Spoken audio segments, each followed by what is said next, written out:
Hello friend, नमस्कार। तो आपका दोस्त रामनाथ यादव। तो मुंबई नगरिया में बारिश हो रही है, देख लीजिए इतना बढ़िया। ये हमारे मित्र हैं, भाई हमारे कुलदीप, झांसी लाइन में मिले थे तो दोस्ती है, अपने गांव के तरफ के हैं तो मिले आज मुंबई में। एक खाना बना रहे हैं, दाल और टमाटर वमाटर कट रहा है और सब बनेगा।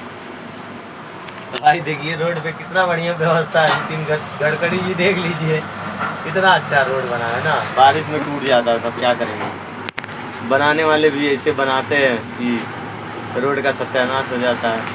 क्या करें, तो सरकार खर्चा कम दे रही है ना, देख लीजिए। ठीक है भैया, थोड़ी पैसा कम दे रही है। हाँ सरकार नहीं, फट जाता है पूरा, फट जाता है भाई। सही, ड्राइवर का कोई ख्याल ही नहीं रखता यार, क्या करें। चलिए, जिंदगी है, कट जाएगी।